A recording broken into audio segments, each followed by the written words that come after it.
got a special caller joining us this morning. One Michael Severe, the director of the Jet Foundation. What's going on, Michael? Everything's good. Damon said I needed to call. Then I realized every time I call this show, I get in trouble. So I figured, hell, why not? I get in trouble on a Thursday. Sure. What do you get in trouble for when you call us? You're a grown man with strong opinions and a ton of resolve. How do you get in trouble? Well, there's people that, I don't know, man. The internet is a fierce lady, and she comes at you hard sometimes. So I occasionally end up in her crosshairs. But, it's fine. What's going on? So there's multiple things I want to hit on. Number one, there's a couple hot takes going on in our group, our user chat. And I know you've done the fish sandwich prowl. You know I have an affinity for a particular fast food fish sandwich that you don't think is very good. Oh, you like the Runza one that puts cheese on it, right? I like Runza and I like Arby's. Okay.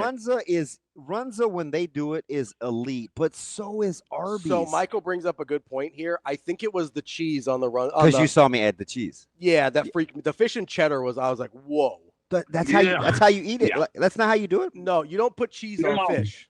Not that kind of cheese. No, it's seafood. No. I put cheese on Chinese. I put cheese on pork chops. I put cheese on everything. Kung Pao chicken, no peanuts with cheddar. Shredded cheddar. How do you remember that?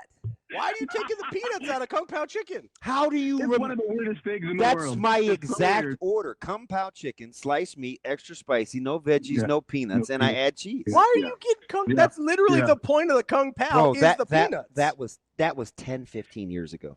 That is incredible. Hey, Robbie. So we go to this place in New Orleans. It's called Chinese Kitchen. I like to call it ghetto Chinese food. I hope I'm not insulting anybody, but it's in a very tough part of the city of New Orleans. You go there, and you got to walk through people asking you for change and selling you T-shirts. That's what kind of place it is. And whenever you go there, the clientele always orders like Damon, except for the cheese. I don't want to put the veggies on it. I'm like, that's what's part of the Chinese food. That's why it's Chinese food. And they take all of that out. So Damon, in a way, despite the way he talks, can be a little black at times. Oh!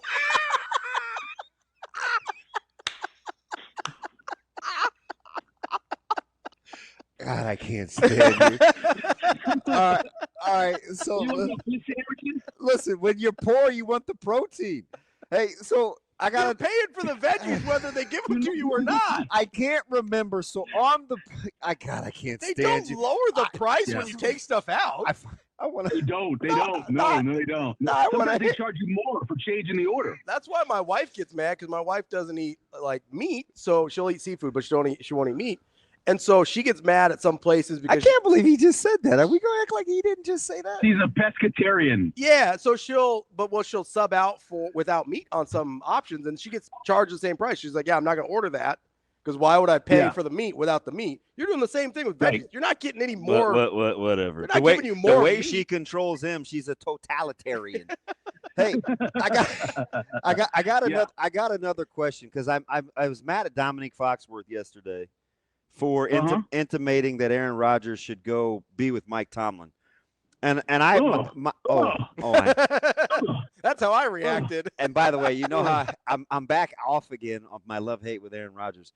The Steelers would still be a quarterback away. Why? If you're an NFL team in like 2024, 2025, like you can move. How is it better or worse to move assets to move up in the draft in the current landscape of the NFL? Let me first say this. Dairy Queen, Council Bluffs, incredible fish sandwich.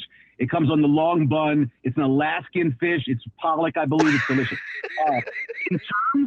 In terms of moving, so my new thing is, and a number of teams destroyed themselves with this. The Raiders did. The Saints messed around and dropped in the draft by winning some late games. You have to get as much assets as you can in the draft right now. Not necessarily to take players, but to move up, because the draft is completely changed now. With everything ending at the first round, you stop. Now everybody redoes their board, works to move up in that second round. Then after the second and third round, do the same thing with the fourth round. So you need to acquire as many picks as you can as assets so you can make that move when the day ends after you reevaluate and redo your board. That's incredibly important right now. In terms of moving players, I think it's harder now to trade than ever, because everybody knows everything about a player. You can't sneak guys by anymore that maybe have a slight drug problem or might have some other problem or might have an injury. You can't sneak them by anymore. You can't trick people. So it's harder. As for Aaron Rodgers, the only place, and I kind of went over this a little bit, the only place I can think of is if a place like Arizona decided to move on from Kyler Murray because they thought they could get some assets for him. If they thought they could get some assets for him, right? If they thought they could get some assets for him, and they thought for 1 year, because that team's got a lot of talent, just like the Jets did. And if Aaron could give you, and I don't think he can, but might think, if he can give you a decent season where he plays like he played on Sunday, which I know it's not going to happen, but if he plays on Sunday, you could actually get to the playoffs and maybe win that division. San Francisco, sorry, Ravi, is injury riddled, probably taking a step back. The Rams are one hit on Matthew Stafford away. Arizona's got a shot in that division, right, next year if they had a good quarterback play, and Kyler literally can't play after the new NFL game comes out every year. So you can't count on him in the second half of the season. Your unnecessary hate for a guy that I like, I'm just telling you, it's uncalled for. It's worse than it's worse than the black joke. Kyler Murray's, I just used him yesterday. Kyler Murray statistically is way better than the narrative on that little chunky dude. Well, I wasn't trying to make fun of him. I guess I was, actually. I was trying to make fun of him because of the whole thing with playing the Madden. But he has games, Damon, where he literally can't function because they can pressure him inside. If they pressure him inside, he can't function. He has great games against teams that don't produce a lot of pressure. But when you pressure him, he's just running around like a little chicken with his head cut off. And I can't put that as my quarterback to take me to the Super Bowl. I need a quarterback to take me to the Super Bowl. I don't have one as a New Orleans Saints fan, but that's what I need. I need a quarterback who can take me to the Super Bowl. That's the bottom line. I mean, you also don't have one if you trade for Aaron Rodgers. That is. No, I agree. I'm telling you, I think teams would look at that. I think there are still people out there that think of Aaron Rodgers in 2012, 2011, or those 2 years. Why are you bringing up 20? Why are you bringing up 2012? So hey, 2011 sucked for me, buddy. I understand. We lost to the Niners, should have won the Super Bowl that year. But anyway, all I'm saying is that great I think Alex there are people Smith here, baby. Still make a move. Oh my God! Killed us with Vernon Davis. Vernon Davis, 75-yard catch across the middle in the game. It's the time my guy Vernon Davis lived up to his combine. He made a play on that damn game, and Alex Smith had the bootleg for the touchdown down the sideline. Right. Great Saints defense on that play. Anyway, I don't believe that Aaron Rodgers can do those things, but I do believe there are people in the league that still believe in him and believe he can have one great year. All right, I'm trying to maximize your time. So I'm going to save college football playoffs for last. All right. Would you trade for an NFL coach if you're a franchise, and if you're Sarkisian, are you listening to any of these overtures like Jacksonville or schools or teams like that if you're already in college? No, I would not. If I'm Sark, I would not take that. I would not even think about doing that. He's in such a great spot right now. Texas has got more money than God, which is awesome for them, right? They can recruit that state and not really have to go a lot of places and recruit other places. And he's locked into a situation where as long as he's competing every year, right, in the SEC, just competing, people are going to be fine with him. He can't have a 6-6 season, but as long as he competes. You go to the NFL in 2 years, 2 bad years, quarterback gets hurt, something happens defensively with injuries, you hire a bad coordinator, and you're gone. Now, you can go back and have that money in your bank account, but if you want to be a winner, you stay in college. I would never leave if I was Sark. So it's too great of a position he's in. Let me ask you this question, though. Is it easier, is the job easier in the NFL than it is in college now? Oh, of course it is because of the recruiting aspect of it. Yeah, it's easier. You're not dealing with boosters and that kind of thing and having to worry about raising money for NIL and working all year round. The guys in the NFL have time off. It's amazing how much time they have off. But my whole thing is I think people that operate at that level aren't necessarily worried completely about money or ease. They're about the competition. They're about being able to win at the highest level. And I mean highest level at the level you're at. Texas is that. So right? why, if you're Matt Campbell, would you entertain Chicago? The only thing I can think about now is he a Chicago guy? Where's Matt Campbell from originally? Isn't he? He's Midwest. I think he's a Rust Belt guy, right?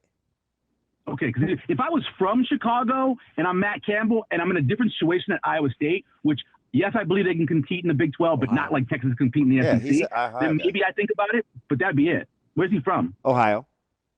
Oh, okay, so it's not a situation where he's going back home. So no, I wouldn't. You'd have to get rid of Kevin Warren. Matt Campbell might be a money thing because he's making $4 million at Iowa State. He's probably tripling that at Chicago.